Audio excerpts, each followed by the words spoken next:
Welcome, everyone. This public presentation is the culmination of a 4-culture heritage project grant awarded to the Ballards Historical Society in 2019.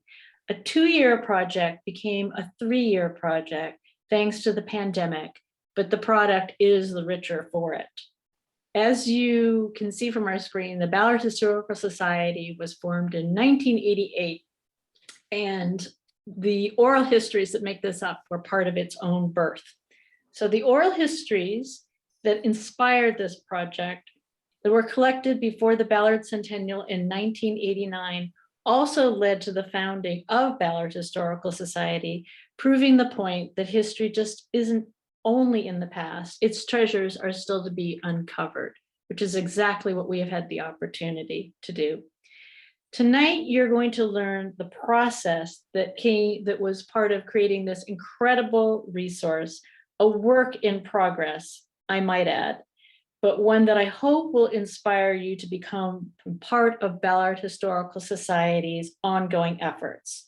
So whenever you hear the Ballard bell ring, for example, or perhaps the ghost of a trolley. Okay, Emily, you're on. What if you were able to connect with the lives of people who lived and worked in Ballard 100 years ago? Using digital photo archives, oral history recordings, and innovative GIS mapping, you can. Like Maxine Shallow-Tuck, who grew up in Polish Town, northeast of the Ballard Bridge. But the old streetcars coming across there, and then it was buses. The bus drivers used to say, well, you got your passports ready, we're going into Ballard. And we'd laugh, the old Ballardites, And what they mean by passports? Because it was a foreign country, it was Scandinavia.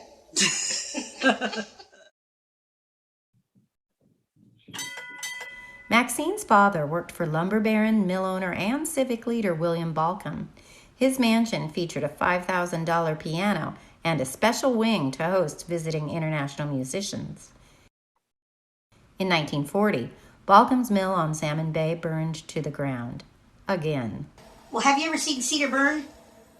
The whole sky is brown. And it just hangs over the city for hours and hours. Sakai Matsuda was born in Japan and also worked for Balcom. While Sakai and his family were incarcerated during World War II, neighbors watched over their Ballard home. Son Frank was part of the famous 442nd Army Regiment. He was awarded a U.S. Congressional Gold Medal in 2011. Vita Metcalf graduated from Ballard High School in 1918 and was a lawyer at the tender age of 22. In the 1930s, she worked on the New Deal for the Roosevelt administration and later went on to develop most of the Greenwood retail area.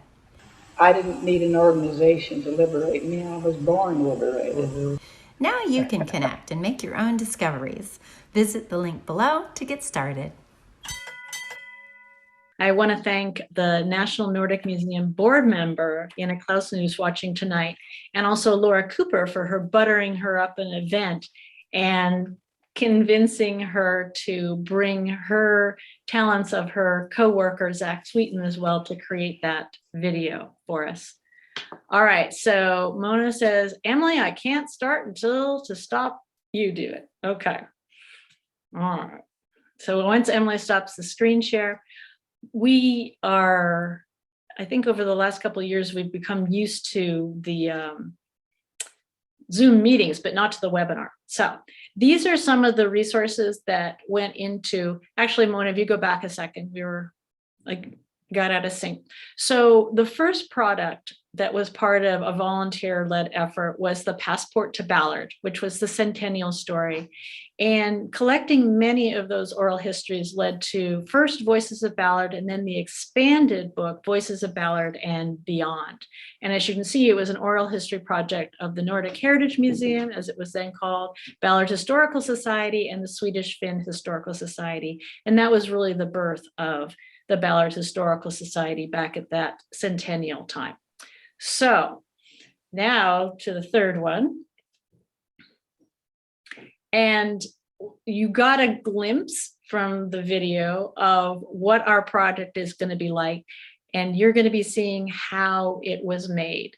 But now we're going to back up just a little bit, and I would like to introduce, so yes, we can go to slide 4. I'd like to introduce Davidya Kasperzyk, because he was the one who really kind of gave birth to this whole thing. So there was a mapping historic Ballard project that you're going to hear about. So Davidya, I think I can, Emily, if you want to put him on the big screen, you can you can sort of pin him. Davidya Kasperzyk came to the Pacific Northwest in 1977 from graduate studies in anthropology and ecosystems. He wandered and tried to imagine how people and their civilization could inhabit this paradise. After a career as an architect and bioregional planner, his public work with the BHS has focused on capturing what remains of layers of human settlement using the best contemporary mapping technology. The goal being to create an accessible resource and database for our community. Welcome, Davidya. And in the photo, he's holding up a smartphone at the back at one of our training sessions. So go to it, Davidya. Great, thank you, Peggy. It's a joy to be here, and thank you so many for coming. You can see in this picture of us from within the Ballard Library's public room. In the back, Laura Cooper, trustee, myself, Ballard Historic Society trustee, and Peggy. We were the core, along with the technical expertise of Matt Stevenson and Core GIS.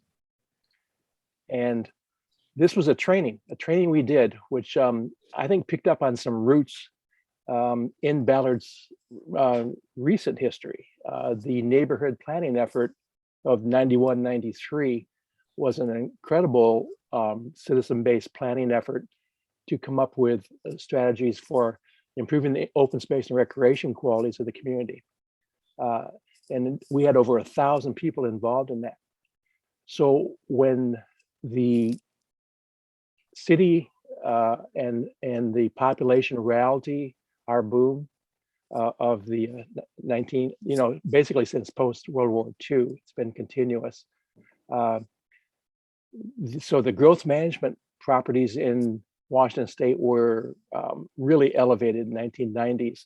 So when neighborhood planning came, it required the communities to do that kind of base surveying and strategic planning.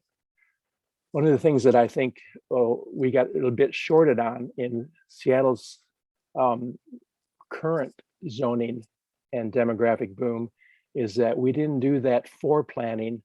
For example, identifying historic resources within the communities as a way of conserving the best of what's left, or integrating them into future development as we try to densify and prepare ourselves for the future.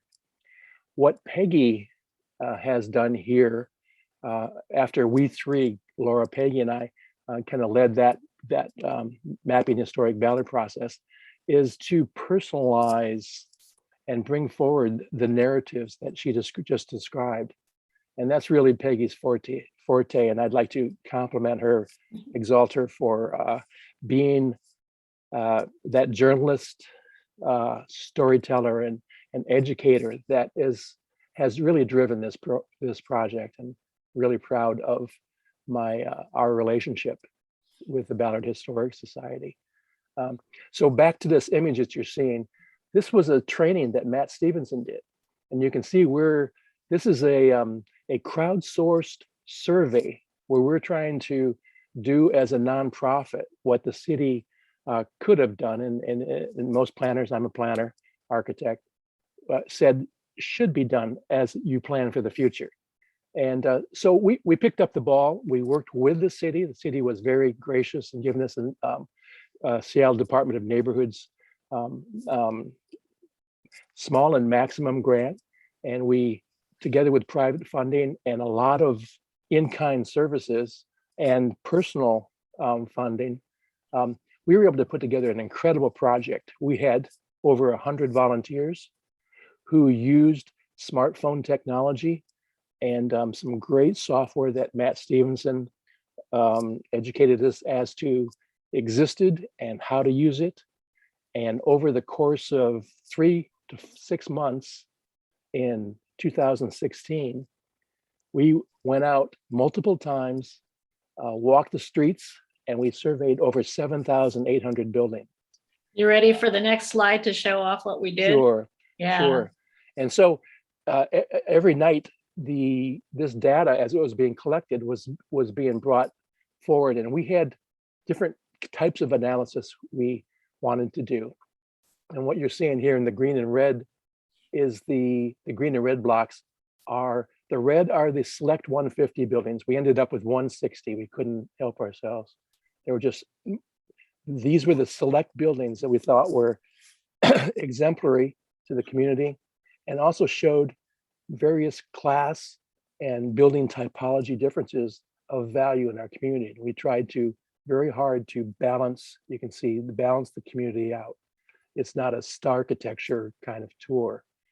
The blue are the next level. We had over 500 of those vintage buildings. And we got this 160 onto the city's historic register, which I think is a real accomplishment. But I have to add that there's very little actual protection beyond being on the city's historic resource list. The city and our community needs to make sure that gets improved. The next image is kind of a real classic for me. You can see the draw up. This is an interactive map. You can go in and click on these. And then that image here that you're seeing here of a really a classic 4-square type farmhouse right up on 28th. You can get information about the year it was built, type, we delineated the type, architectural style, and a number of other categories. Also, the next slide. That Davidya had the foresight to have us map exceptional trees that were on the property. So in addition to doing structures, we added a whole nother layer by creating a tree survey. Can I get that next image, please? There it is. So nice colors, huh? It's psychedelic. What is meaningful to this is north of 58th Street. The bottom gray line is the Ballard Commons is kind of central there. So it's north of the Ballard Commons, 58th Street, all the way up to 85th, and then to the east, 8th, all the way to the Bluff. I didn't want to do this much, but people just kept pushing, and we did this much. And it was exhaustive, but at the same time, what we captured is, I think, really critical kind of for future planning. What leaps out here is, if you know the zoning, the multifamily is down where you're seeing the green in the core above the park. That's where there's multifamily zoning. And the dark, deepest red, those are structures and facilities that are over 100 years old. This is a really significant number of buildings. This was like 2,200 buildings were over 100 years old as of this snapshot in 2016. The reality is, I think you understand that a number of those are going away, and you can see that actually happening in the green in that core of historic Ballard. So this is that north central church district that I still feel would have high value for the city, looking at a district like this and identifying it as a potentially useful historic resource district. So this is something that we captured this snapshot. We did land use, we did a couple other things, but what it does is it shows the power of crowdsourcing, using local easy technology. Matt will tell us how quite not easy this is, but for us, getting to this point with a citizen-based crowdsourced effort shows that the neighborhood really cares about its character, its community, and now we have a database that we can work with to plan for the future. Thank you. Thanks, Davidya. Okay. Next slide, because here's where it comes back around. Davidya got me into this. Laura Cooper got me into this. Allison Dreimer is shown there. We got so caught up in this, and because 30 plus years ago, volunteers recorded almost 100 oral histories. And the problem is that not all of them were transcribed. And even those that were included in the anthologies were excerpted. So when Laura kind of stumbled back on some of the files and the tape cassettes and the cassettes in the basement of the neighborhood center, she realized that we needed to save them before they were gone. And so thanks to this For Culture grant, we were able to have them digitized and start to listen with new ears while using the newly available digital archives, such as the Seattle PI being put online, and with help from MOHI, University of Washington, City of Seattle, especially the Seattle room at the Central Library. We took those oral histories, we found some people that had been overlooked, and we researched and added photos, news clippings, and census information. Now, Ballard Historical Society members have many talents, but geographic information systems are not included. So Matt Stevenson was, even though he knew us too well after probably the last project, he was willing to come back on board. Matt, with CoreGIS, specializes in cartography, spatial analysis, web mapping, conservation planning, and GIS project management. He works primarily with government agencies and nonprofits focused on conservation and restoration. He has 20 years of experience using GIS to convey complex spatial information with striking cartography and eye-catching graphics, which we will now show and prove. So, do you have to give him control, Emily, or can you seize it, Matt? I am in the process of seizing. Perfect. Yes. All right. Can everyone see a slide that says mapping a many-to-many relationship? Yes, yes. All right. So Peggy's self-deprecation notwithstanding, I love working with BHS. These folks are doing really important work, and they come up with some of the most interesting technological challenges that I've had the pleasure to work on. And this project was no exception. So I'm just going to talk for a few minutes about how we used technology to bring all of the historical documents, transcripts, and recordings that Peggy just described to life through a map. So the first challenge that we encountered was this many-to-many relationship. And what I mean by that is, as you can see on the left, we have lots of people. These are the folks who provided their stories through the oral histories. These people talk about lots of different places. Maybe the house that they grew up in, the house that they lived in at the time of the interview, where they worked, where they recreated. Maybe there was a social club that they went to. So for each person, there was almost always more than one place. And for every place that we mapped, there was almost always more than one person that was associated with it. And in order to solve that, we had to come up with a people to places linking table. This was the secret sauce that made everything work together on the map. And everything that you're about to see is the result of many hundreds, if not thousands, of collective hours of the volunteers that Peggy mentioned, who worked really hard to make all of these things work together. And I just had to put it on the map. Okay, so let's go to the next one. All right, so the data sources. The way that we worked together, because it was a pandemic, was all distributed. The data were gathered using Google Sheets. We had multiple worksheets to collect the information about all of the people that we wanted to feature on the map. In GIS lingo, we call that attributes. And those attributes for people and places were in different worksheets. We had the MP3 files of the audio interviews, PDFs of the transcripts that were created from those audio interviews, and then some really interesting photos of those folks. So you could see what they look like as you're listening to their stories. So these colors of Google Sheets, MP3, PDFs, and photos are going to be important for the next slide.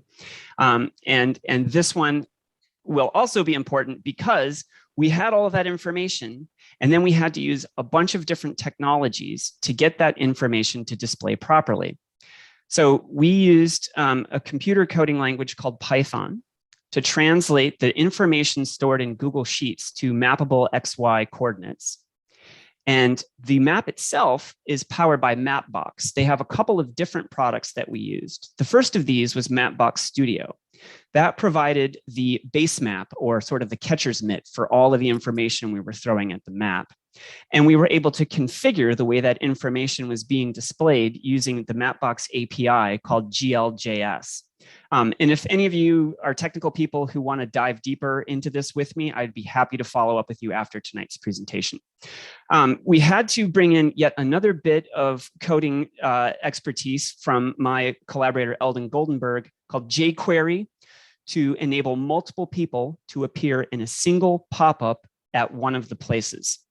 And then finally, just plain old HTML and CSS to style up the web page and power the zoom to a person functionality. So how does that all work together? Well, starting on the left, we have information. We have the attributes or the characteristics of the people in the Google Sheets. We also have a whole bunch of information associated with those people, the interviews, the transcripts, the images, etc. The Python converts the Google Sheets into GeoJSON, which goes on to the map through Mapbox Studio, and GLJS, which is what you're seeing in the image on the top right. And then it converts some of the non-spatial information into another format called JSON, which is ingested by jQuery and works together with the Mapbox API to produce this tabbed pop-up. So as you can see here, Golden Gardens was a very popular spot. There are 6 people associated with this one place. You can click on any of those people's names to see information about them. Where were they born? What year were they born? What's their family heritage? You can play their interview right there in the pop-up on the map. And initially, we were afraid that we would only be able to play an excerpt from each of these interviews. But again, Eldon figured out a way to play the full length of every MP3 transcript right within the map. So as you can see in this screenshot, this is an 1.5 hour long interview that you can listen to, you can scan ahead, and you can explore. You also have the ability to zoom to all of the places associated with the particular person. So I'm hoping that we'll be able to demonstrate this live later on in the presentation. And as I mentioned, I will be happy to entertain questions at the end or afterwards if you want to follow up with me directly. And then one final time, thanks to Eldon, he solved a lot of the really tricky technical problems that made all of this work. Thank you very much. Oh, and then why did Eldon move to Canada? Oh. That's a story for another time, but yes, he's in Victoria, so not too far away. Okay. All right. So by now, some of you may be wondering why we called this event Polish Town, Girl Attorney, and the World War II Nisei hero, Unraveling Ballards Past. And we gave a little hint of that in the video that was made, but I suspect that many of you are here because you like solving riddles and connecting the dots. And when we started listening to the hours of audio, we had more questions about Ballard's settlers. When Maxine Shallow-Tuck, whose voice you heard so eloquently, let us say on the video, mentioned living in the same house where she grew up in an area informally called Polish Town, it brought to mind a photo from the BHS archives of blacksmith Martin Nowicki. And luckily, John LaMont had worked with us on the Mapping Historic Ballard, so he had been training us how to find things like the census record that you'll next see, which is slide 9. So he had given us the ability to do deep dives into ancestry.com, etc. So I'm going to be introducing John. He is a special collections librarian at the Seattle Public Library, and he specializes in genealogy and local history research. I have a feeling he's going to be besieged after this. He's been with the library since 2004 and has worked with the Ballard Historical Society on numerous projects. For this project, he provided background research on Martin Nowicki, an early Ballard resident, Polish immigrant, first president of the Polish State Immigration Society, and the first chairman of the Polish American Citizens Club. And if he doesn't mention it, I might add that without access to the special edition, library edition of ancestry.com that was available while the libraries were closed, this project wouldn't nearly have been as rich, although I might have gotten more sleep, because sometimes I just couldn't stop from just digging deeper. So to speak to the library's resources, here's John LaMont. Thanks, Peggy. Yeah, this project, there's so much work that went into this, and I had a very little role to play in that. Peggy reached out via our Ask Us email form and asked what I could turn up on Martin Nowicki, and so if I remember right, this was during the pandemic, so reference work was bread and butter, at least for a period before we figured out how to get materials home. But yeah, I just really loved, the picture that she shared, and you can see the one with the windmill, and I'll confess to colorizing this one. The original is kind of dark and black and white, and this is not too far from black and white, but I really liked the way that it, displayed the windmill. So yeah, she asked about Martin, and I started digging into the old Ballard city directories. We've digitized some of those on our website, and we had access to others via Ancestry and our Heritage Quest database. Searching Seattle newspapers, there's the old Seattle Post Intelligencer that's online for free through Chronicling America, which is the Library of Congress site. And then also through the Seattle Public Library, we have subscriptions to the Seattle Times and the Seattle PI, for pretty much the last 100+ years. But all this fascinating stuff. He's an early immigrant. He's arriving in the U.S. in the 1880s. He's in Seattle by 1890, and he's just involved in a number of things, including this Polish Immigration Society, which there was some fraud being committed, somebody enticing people to come out from Texas to sell all their belongings, to come out to Washington, and then finding out that they'd been duped.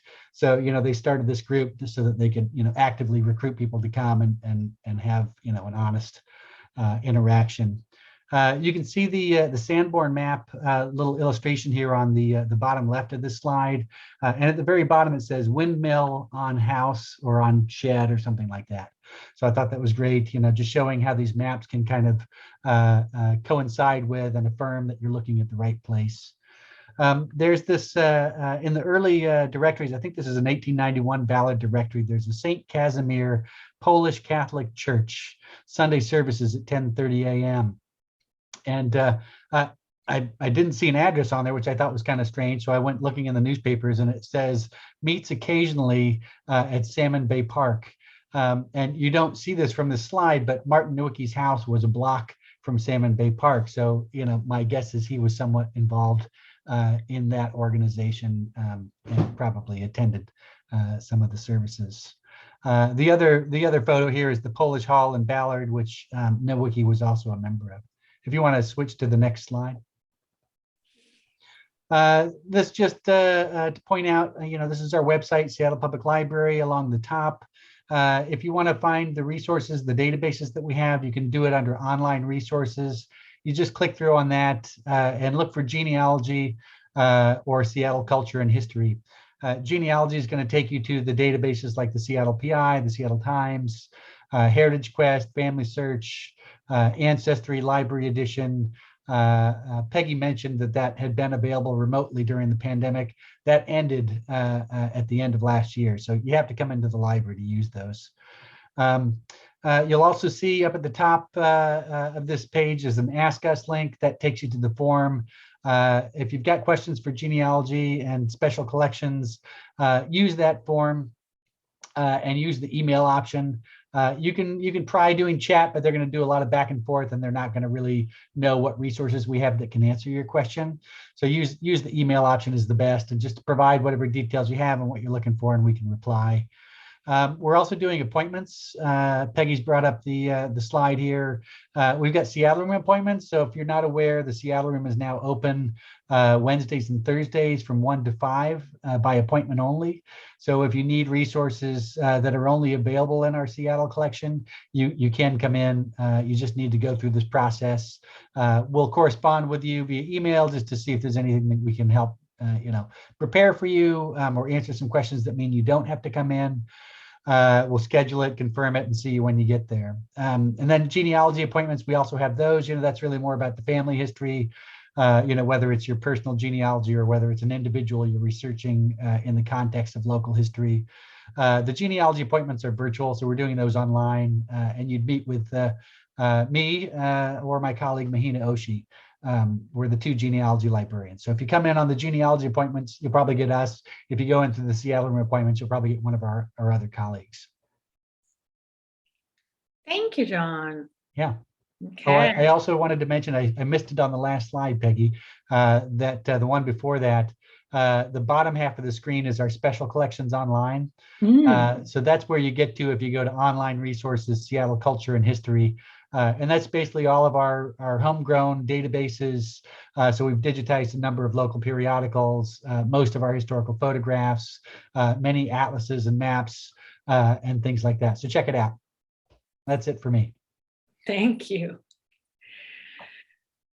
I'd also like to add, before I explain this new addition, that the Martin Nowicki house, although without the windmill, is still standing, and it is an extant structure still next to Salmon Bay.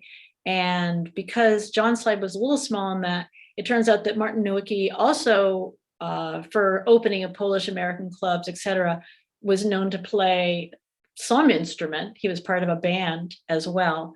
And so there was clearly a lot going on, including even a Polish church. So this slide is, thank you, and I will mispronounce your name. This is an image that was created for us by, that's made up of all photos from the Ballard Historical Society archives, the photo archives that are available through the website. And it was created and shared with us by Andre Skelner. He just spent it in this last week. And so it's a representation really of, the area made up all of historical buildings, truly connecting place to Ballard. So that's just an example of another type of thing that people were delighted to have them inspired to do and share with us through the resources. So I see that people are also already putting questions in the chat. And so please continue to do that. We're going to try and answer those questions, either live or at the end. I see some people have already been answering questions for one another, which is very exciting to see. Now, another objective of this whole project, as it was, awarded by the King County for Culture, was to shine a light on those who'd been underrepresented in the Ballard narrative, because it was so regarded as, and has become almost mythically, a Scandinavian enclave. But especially before World War II, Ballard was home to many nationalities, although mostly European. And the Polish population was primarily down in an area that is better known as the Ross district. It was already somewhat industrial, and our narrator, Maxine Tuck, whose father was actually born in Ballard, the next street over, if we've been able to blow up that census map, the next street over had no people living there because it was the town dump. And a lot of the families there, they didn't necessarily have as much continuity because many of the families were going to St. Alphonsus versus the public schools. And so even Maxine, whose father had evidently turned his back on Catholicism, went to a different school than most of her neighbors. So for this grant, we couldn't include all the oral histories that we digitized. So we made a decision to feature those, especially for the first effort on a map that was way more work than we thought, to feature those that had not been heard before, ones that hadn't necessarily been included in any of the anthologies, or if they had been included, we researched the things that had not been included when they were excerpted. So what we found is stories that connected in ways that we didn't know about. So when we previewed in the opening video about the connection between a Polish family, a lumber baron, and a congressional medal winner, it was the only audio we actually have from those people is from Maxine Tuck, but she's the one who really opened the door for us on this incredible connection. So let's go to the next slide. Okay, so this is where I get to leave my script and talk about how exciting this was for me. Some years ago, I was told that there were trees outside of Webster School that had been gifted by a Japanese American family that lived in Ballard, which I did not know about.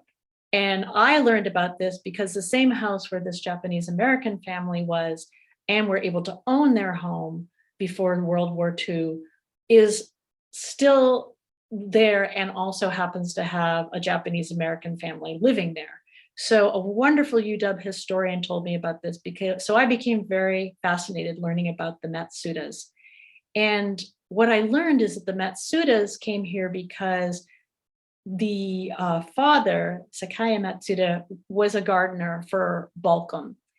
And then when I listened to Maxine's tape, it had been transcribed as though Balcom was spelled Balkam.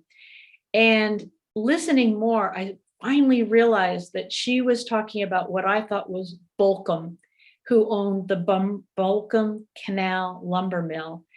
And then thanks to Christina, who was involved in the Polish American community, and I hope is here tonight, she was researching a famous Polish pianist, Paderewski, who might have visited the Balcom house.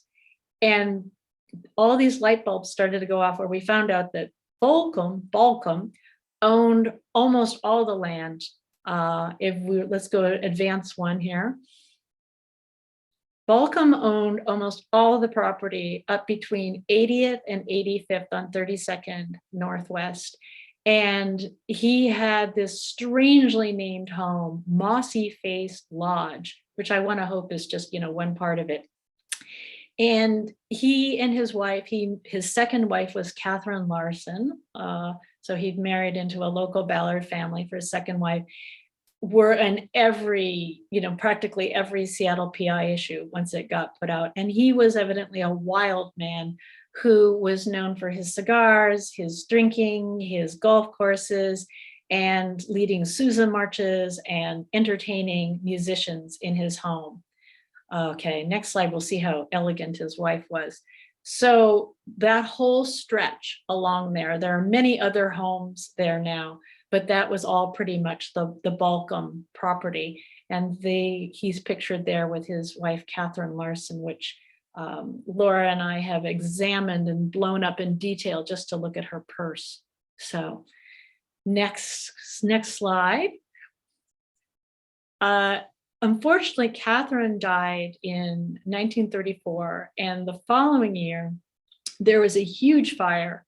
And as you can see here, Balcom and two sons escaped as fire destroys home. And they declared the value of the home to, the loss to be $50,000 blaze. And so if there are anybody out there right now who can calculate for us what that value would be today from, the difference of 1934, I'd really appreciate it. Also, inexplicably, even though the house was destroyed, this $5,000 piano and like one armchair were damaged, but not burned. So they were left standing. So next slide. This leads us to the Matsudas. And so I have been really fascinated, especially because of my love for Densho, which has done the most amazing job of capturing the oral histories of Japanese Americans and those who were incarcerated. I learned about the Matsuda family. And this is a group of some of the people here. I think the blonde next to Kitty at the far right is one of our narrators who you can hear, Agnes Kath Minier. So I got really fascinated by this. Okay, next slide. And this is the home, which now where I won't say who lives there, but it's one day they looked out and saw a UW historian standing in front. And that's how they learned more about the story of their own house. Oh, we've got someone who already figured out over 1 million. Wait, oh yeah. So that is the house, and there are reminiscences and voices of Ballard of people who remembered and who were neighbors of the Matsudas. And it is one of the rare places that I have learned, having read a history of Japanese Americans in Green Lake before World War II, it was very rare that people were able to return. And another family that owned greenhouses just north of Ballard High School, they lost their business during the war and did not return. However, the neighbors in Ballard did watch over the home and they were able to return to it after World War II. So, next slide. That is a neighbor's reminiscence about it. That's my bad typing. So, and actually it was interesting to learn that Hilda M. Peterson Schmidt, in her oral history, her mother was actually from the Makah tribe but who died unfortunately very young. So then as I started to dig into the Matsuda family, I learned something that really blew me away. So if you could go to the next one. I learned that Frank Matsuda, who graduated from Ballard High School and then had a job working for a mill right afterwards, he was evidently playing basketball when he heard about Pearl Harbor. And unfortunately, the whole family was very quickly sent to Camp Harmony and then Minidoka. But what really blew me away was learning that Frank Matsuda from just up by Webster School was one of the famous 442nd Regiment that is the subject of Daniel James Brown's new book, Facing the Mountain. So if you go to the next slide, he was awarded a Congressional Medal of Honor as well as the French Legion of Honor in 2012. Oh, no, maybe I typed that wrong. I think it was earlier. But he did die at a ripe old age. But I had no idea, and I don't think that anybody else really in Ballard knew that we had one of the 442nd Regiment. So that's the kind of thing that just like makes me go cuckoo, and why I absolutely love doing that. So moving on, I'm going to let you listen to. You're going to get to finally hear some audio. Okay, then you went into the fire department in 47. January 1st, 1927. And you were stationed at the Ballard station for 25 years. Okay, can you think of any incidents or? Oh, sure. There's always the Seattle Cedar fire always comes to mind. That was a big one. You know, we were the first ones there that night. And that was in what year? Do you remember? Well, it was either May the 7th, 1958, or May the 8th, 1957. I can't remember offhand just what it was. One of those two. And, well, I'll tell you, if that wind hadn't been so calm that night there, that the biggest share of Ballard wouldn't be here now.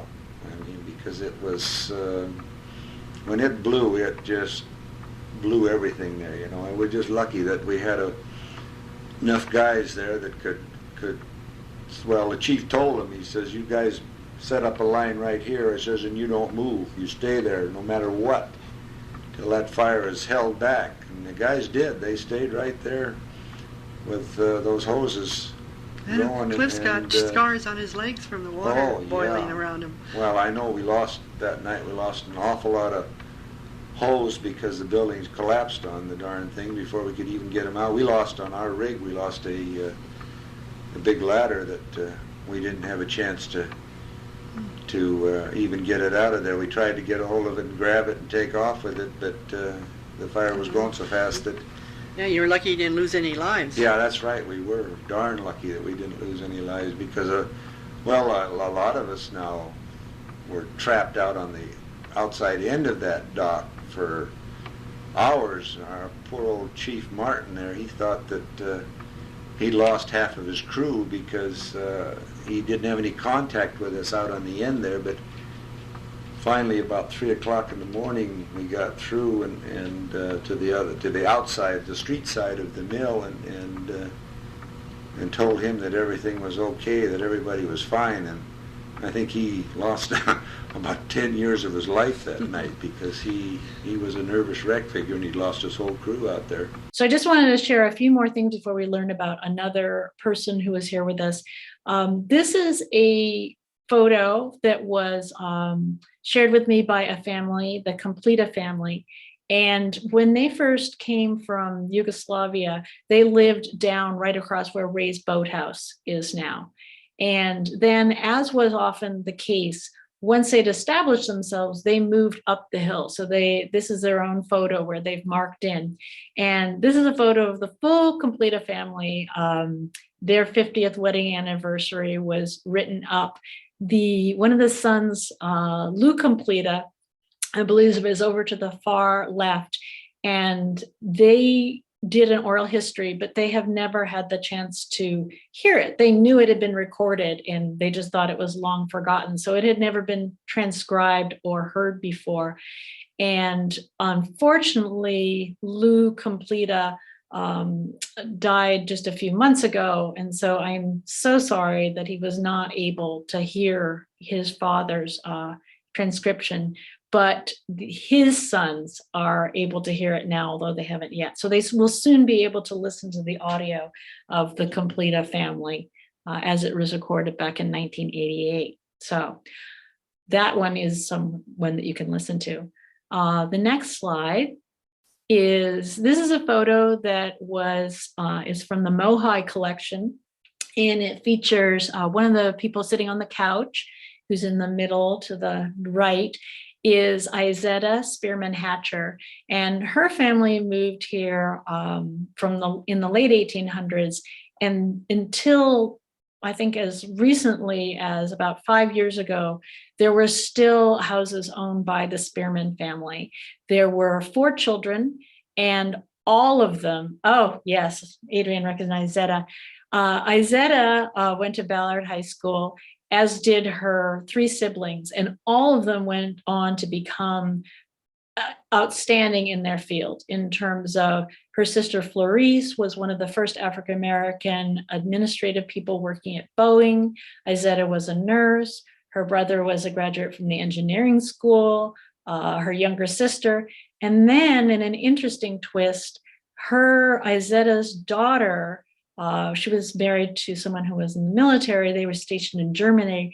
Izetta's daughter, Vicky, came back and graduated from Ballard High School in 1963. So these are the kind of connections that I'm sorry, I'm like a geek for it. So I hope that you're going to enjoy discovering these things as much as I have.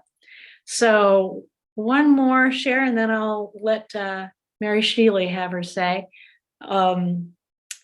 This is not the tavern where she worked, but there is something to listening to the transcript of this interviewer saying, do you have any outstanding memories for working in that bar? And Doris Anderson, who worked in local taverns for over 40 years, just says in a kind of world-weary voice, well, I met all 3 of my husbands there.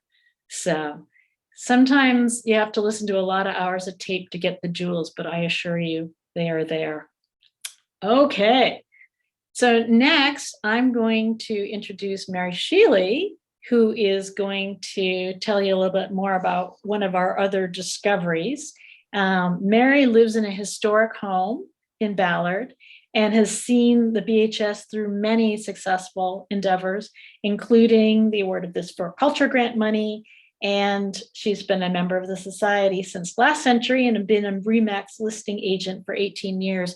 She tends to put a lot of the fun into Ballards Historical Society because she's always got an idea for a new event, which usually involves dressing up. So, Mary, she's going to tell you about Vita Metcalf. Yes. Hello. Welcome. Thanks, Peggy. I'm here at the lovely home of Laura Cooper. And Laura and I were kind of talking about how this map is a little bit like social media for the past. You can start following someone and you can get excited about them as you hear their voice and learn more about how cool they are. And the one that I really like is Vita Metcalf. She grew up in what became the Greenwood neighborhood. Her father had to petition for her to attend Ballard High School because it was 1918, so long ago. She graduated from UW, and she was a lawyer by the age of 22. She was frequently cited in the press as girl lawyer. In 1924, she defended her brother and her father from assault charges, and then became corporate attorney for the city of Seattle.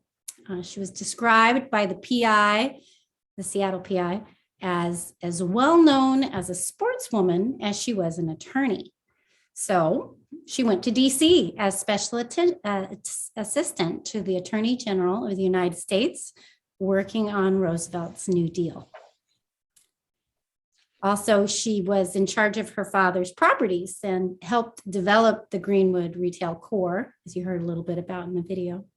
She created a nonprofit to save the Goldmeyer Hot Springs, and she was generally notorious. Vita outlived her husband, siblings, and had no children.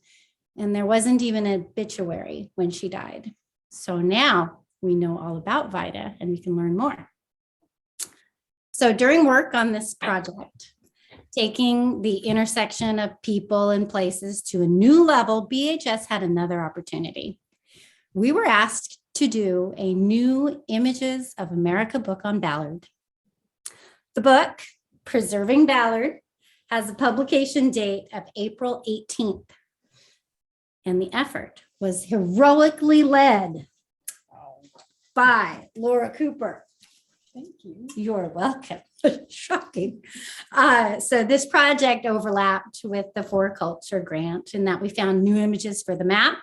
The people's stories formed the basis for the final chapter of the book. And we're very excited that these projects can connect Ballards Past with its future. Another reason, we invite everyone to become members of the Ballard Historical Society. Ta-da. Thanks, Peggy. Yeah, and you can see just a couple of things. Last year, they weren't able to do the classic home tour because of the pandemic. But there have been many other things. You should always look for them in the 17th of May. They do this strange thing that I'd never heard of called a tweed ride. And we just really are looking forward to getting people out there and doing things in person again. So thank you. Okay. Yeah, that was an example from a couple years ago when there was more people being able to go out in person. But this last year, the Heart Bomb just last week was for the Golden Gardens Bathhouse, which has quite a background on its own. So going to the next one, I want to do a little acknowledgement. So this has been, we didn't expect this to be such a long project, but like I said, it's the better for it. And the discoveries who have been made have been really exciting. There's so much more that we want to still do with regard to this map and more histories. And we want to be able to like take all of your ideas, the things that you find out about, like whether there's a dairy farm, and include it. And it's just the possibilities are endless. I think Mary's analogy to a social media is it's just as fun to connect the past because of a way of connecting the future in the way that it's already connected so many of us who worked on mapping historic Ballard and who've been working on this. We all find connections we had no idea existed. We find our Vita Metcalfs and our Congressional Medal of Honor winners. So huge thanks to all of our volunteers and supporters, particularly this For Culture grant and Claudia Chiama, who left and moved to Whitby, but who encouraged us to apply. Always the Seattle Public Library, who agreed to help sponsor this tonight. Matt's work on Core GIS, and all the people who've been helpful over the last couple of years. But the real thing is for you to just, dig in and do some happy mapping, support your local library. And now let's see if we can answer some of your questions. So thank you. Peggy, I've been keeping an eye on the questions and trying to punt a little bit throughout, some more successfully than others, but I can sort of narrate some of them or review some of them if you'd like. Or sure. So the first one came up in the chat, and it was about a dairy farm behind her old house on 58th between 30th and 32nd. Did you find anything about that? And I don't know if anybody did. I'll just say briefly that if you have research questions about, property history, what was there when, definitely check in with the library. We've got a guide of 70 some pages that kind of talks about all the resources. But that's just a general plug for any kind of research on that. And I can add to that. In our research, we learned there were many, many dairy farms in Ballard, that this area was very good for dairy and very good for fruit, not so good for vegetables, but you'll like the dairies that you hear about, you'll see remnants of old orchards all around Ballard, or you'll find old trees and they were parts of original orchards. So dairy and fruit. There was a lot of fruit. Yeah. And like Scottdale Dairy, we found one of the oldest homes was linked to someone who grew up here and whose family was part of an early dairy that got bought out by another one. I think Scottdale Dairy is still a thing, isn't it? Oh, so. Okay, what else? One question was about the Icelandic Lutheran Church in Ballard.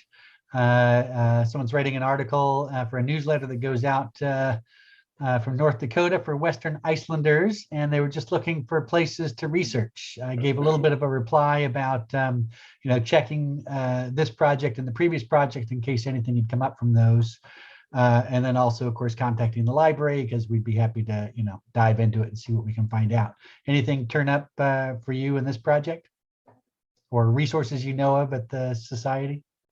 There were multiple Lutheran churches in Ballard because there were so many Scandinavians. Another place you might want to check is the National Nordic Museum. Alison DeReamer there runs the archives. They did check with the Nordic without success, but if you want to repeat the name, maybe if they have a name, they could. Alison DeReamer. Yeah, just rat her out, why don't you? Putting her on the spot. She was very involved in this project and in producing the book that's just about to launch. So she's very up on Ballard. Great. Can I circle back? Yeah. Can Go right ahead. Can you hear me? Yeah. So in that, talking about looking for the dairy farm, one of the interactive features of the 2016 Mapping Historic Ballard was a series of swipe maps that Matt developed that would compared ortho photographs looking directly down for 1937, 1996, and 2016. There was also a physical map made from the Sanborn, I believe, from 1904. So Matt, do you want to describe how that swipe map works? Yeah, the idea was that by using some of the earliest aerial photography for this part of the city, we were able to allow folks to find a place that they're familiar with, and then they could just travel back in time to, I believe it was 1936, sometime in the 30s, and then they could see. Yeah. Okay, yeah, then they could see, oh, there used to be a pasture here, or an orchard, or a barn, etc. And even in my neighborhood of Freelard, Market Street didn't cut down at an angle; it was just kind of a grid. So it's fascinating the things you can see by peeling back the layers of time. All the social trails, kind of diagonals across the rectangles, and remnant orchards. Yeah, I don't know, Matt, if you're able to do a screen share to just show a little bit of the map live. We mentioned that, but yeah, I'd be happy to. Right now? Yeah, go for it. All right, let's fire it up. Yeah. And Allison is answering about the Iceland. Okay, here's Great. This is the map, and it's live. So it behaves very similarly to Google Maps, which everyone is familiar with. And you can interact with the data a couple of different ways. The way that most people are probably likely to begin is by clicking on a point. So as I mentioned, Golden Gardens has a lot of people associated with it. And for Robert Batley, we can see his information, there's his transcript, but we're not seeing very much in the way of photos or other information. Florence Cole, however, has both the audio, a 43-minute interview, and then some photos, a yearbook photo. And this is the way that you can see all of the people associated with a particular place, listen to their interviews, and see what they look like. If you click on a place and you are interested in seeing all of the other places associated with that person, on the left-hand side, we have a select a person feature. And what that does is it shows you all of the people that are featured in this map. Who should I pick, Peggy? Who would be a good one to look at? Well, you can look at the Petersons. They don't Okay. have audio, but they have a lot of great photos. Yeah, so here we have 4 places that are associated with Ted and Ruth Peterson.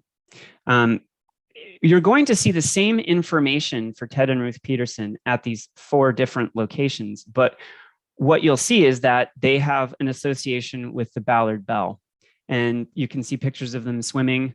I really like this photo. I think this was probably one of my top 3 favorite photos as we were building this. What were they doing? I love the tricorned hat and the fact that the car is up on the side of the road. Here they are at, I assume, a beach. And then this is the cover of the book. And my teenage sons thought this one was the most interesting because this guy is obviously doing some sort of diving with his diving helmet here. And then if you want to zoom back out to all of the other folks, you can do one of 2 things. You can either select a person again, and it will reset the map to the starting point, or you can zoom to all of Ballard. So if you've zoomed into the Petersons and you want to go back to where you started, you can do it that way also. So hopefully you all will check this out and do some exploring and make some connections for yourself. Thanks. Thank you. I just wanted to add that, the 2016 map is a separate map, which, covers more dots, more parcels. I think that might have been what Davidya was referencing. That's right. Earlier. So check that out. I did have trouble accessing that one. I was, trying to look up the Icelandic Lutheran to see if there was something there, but when I tried to connect, it gave me an error. So it might have just been user error. A couple of other questions. We've got one here about, have you come across any homes owned by people who lived at Shilshall, tucked away inside where the locks are today, or their descendants? I've read that some of the people who lived there moved north and lived along 32nd, and at least some married non-native people, but I only have one scanty source for it. Well, definitely that was true of the completists. And we do know some other people. One of the first people that I interviewed during the 2000 oral histories were I forget their last name, Preben and his wife. And they had lived down there with the uncle. And the uncle house is still right there, painted a bright color still along there. And there is another photo that will be available on the map that shows the Completa family along with other families living when they were down right on the waterfront. And the Polish house. So yeah, the Polish house that you first saw, that actually burned.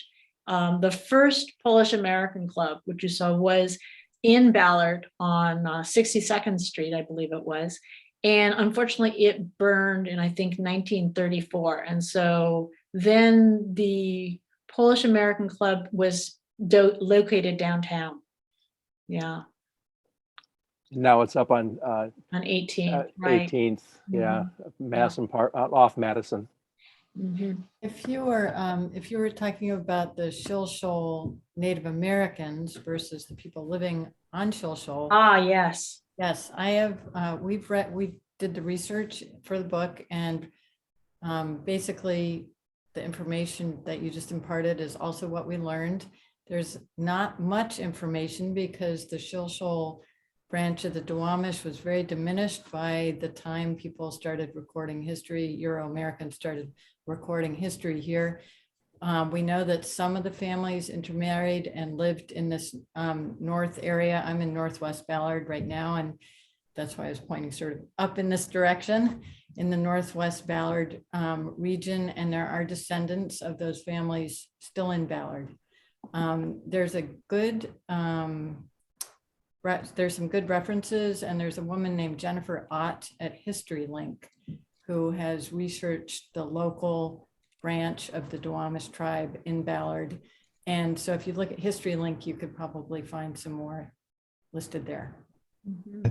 Jennifer asked the question, so I think she was looking to see if anyone. Oh, right. we're just sending them back. We're sending them back to her. Great referral, though. Great referral. Yeah. Yeah. HistoryLink is wonderful. Yeah. A couple other questions. One person asked, how does sawdust next to steam pipes ignite?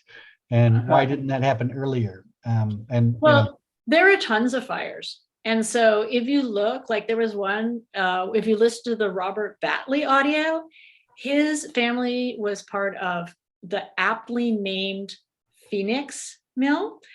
Phoenix Mill burned so many times. They burned all the time.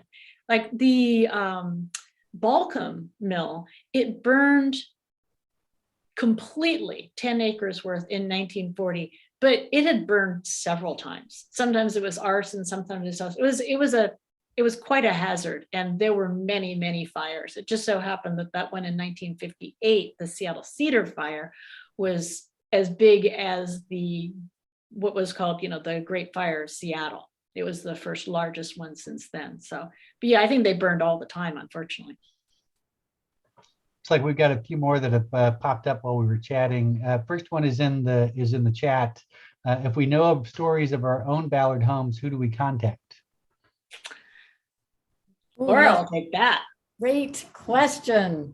Please contact the Ballard Historical Society. We would love to collect stories based in place and add them to this collection. So just go to our website, hit any button in terms of contacts. You'll probably reach myself or Mary, and then we'll go from there. All right, another question here is someone who's outside of the scope of these projects says, as a resident at 67th and 4th in a 1906 house, it looks like my territory and the older buildings along 65th between 8th and 3rd were not included in your work. Is there any group collecting the history of this area? A little north, there's this wonderful group, West Woodland. I forget her name right now, but I saw that she'd registered tonight. If she's still here, check in. But a woman on Facebook has done some incredible stuff with the West Woodland group. Yeah, there you go. So we can try and connect you on that. And Davidya can speak to, as I said, the scope was really tough. We hated having a cutoff line. Not only that, but we had a Finney Ridge resident, Carol Tobin, who's a noted planner and architectural historian. She might be a resource also for that community. She's in that group that's looking down on Ballard. Yeah. Yeah. I mean, we wish we could do more. We've always wanted to be able to inspire other communities to do projects like this. There's some real hooks over there too. Like the whole Stumbletown nickname for the 65th commercial district. Nefarious stories here and there, including the large mural on the one building as you're heading west.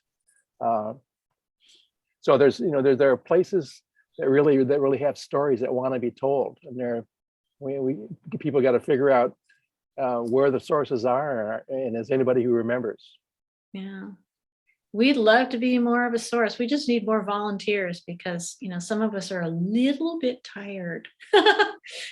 we need to take a slight break. But not very long. And yeah, thank you. One of our volunteers who, even though she went to Hawaii, kept researching for us. I love everybody who gets the bug, get hooked. All right, maybe one last question, and we'll try and follow up with anybody. Out the few that are here, and then you can choose. Can you say anything about the location of streams in Ballard? How may I purchase the book? And there's a wine shop on the southeast corner of 15th and 70th that was a general store, tin roof, interesting shelving. How long will it exist? Yeah, that wine shop on 15th, Portales, Bay? that's one of the oldest Portales, buildings. yeah. Yeah, we worry about them. And what was the first question was like, Location of streams in Ballard. oh, yeah. Well, we can definitely kind of search for, and by reading which, once I remember who it was who talked about her stream. There's actually a map in the new book that Davidya Kasperzyk provided that shows where the streams are, or at least some of them, and they've all been undergrounded. And as for the book, it will be available after April 18th. That's the launch date, so it's very soon. Very exciting stuff. And I claimed that I wasn't going to work on the book part, that was, Laura said yes to that, and I wasn't going to, but next thing you know. But we will be adding more photos to the map, because in the process of looking for the people whose stories we'd uncovered, we discovered new resources. And I think it was during the pandemic, and maybe John can speak to this, that all of a sudden one day I checked and the Seattle PI had become, an online resource. And I have to admit, the Seattle PI covered a lot. They devoted a lot more to Ballard than the Seattle Times did. So it was a whole new resource. Oh, there you go. Unmute, John. Let's see. Did you have another question? Yeah. The Seattle PI. We've had the Times for a long time, the Seattle Times, and our foundation had funded a one-time purchase of that. The Seattle PI came around more recently, and of course, the vendors are asking libraries to subscribe. They're not cheap. We were able to find funding for like 3 decades of the PI, and when we did that, the vendor Newsbank said, if you're committed to buying the whole thing and you're planning to do that over time, we'll just give you the whole thing for now. And as long as you continue to put resources toward it, you can have the whole thing. So yeah, this past year we found some additional funds to go towards a couple more decades, and so we'll continue down that road and hopefully find funding. And the Seattle Public Library Foundation is a big supporter of the work that we do, and supporting some of these larger ticket items that would be harder to come up with. So. All right. Do we have any other last questions? There's someone's just asked about the Ballard High School shingle yearbooks, and are they digitized? They are available on Ancestry. That's a subscription site if you have it, or you can access it at the library via Ancestry Library Edition. That's in branch only, but I'm not sure that they have every year, but they have a huge collection of yearbooks all around the country, and Seattle is pretty well represented. And of course, if there's ones that you need that are not there, we do have them at the Central Library as well. Yes, I happen to know where a few are. Yeah. Those were a great resource, because a lot of times we can find like Vita Metcalf. I mean, this woman, she was like the toast of the town, and yet no photos that I could find of her other than the yearbook and maybe one in the UW alumni, just some newsprint ones. But for heaven's sake, she was giving talks on the New Deal. And when I say she was notorious, there are some. What she learned is really, if you're speeding, you shouldn't pass police cars because they will chase you. And her being her, she of course fought it in court. So she was quite something. There's a lot more to be unspooled about her. So I hope that the chat gets saved somewhere so we can follow up on all these questions. This will give us something to do with the rest of our days. One person has suggested that my Ballard could help promote the book. Somebody else says, how about Knut Berger's Mossback Northwest? And I'm not sure what the context is for that one, but maybe also. Well, maybe promoting the book. So I know that I'm a big fan of the Then and Now column. So we'll hope for a lot of attention. And just one final thing for you. One of the clear goals of the Mapping Historic Ballard project and leading into this project was that these are replicable models. It's not easy. It takes volunteers, but we did these on not really significant amount of money, creating a survey, there is grant funding available. There's private funding available. Matt has developed 2, I would say, replicable models that is a really significant thing that your community could do.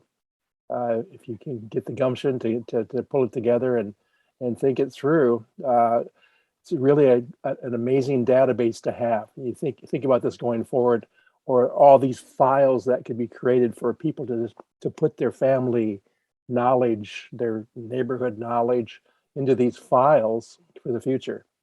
It's a worthy goal. Yeah, we like to think of them as little boxes now where things can be safely kept. So, all right. Well, I thank everyone who's still here for, sticking through the questions. And I just hope that you're all going to see the value of historical societies like that of Ballard and whatever community that you're in, because there are still so many treasures. There's nuggets to be found. So thank you all so much.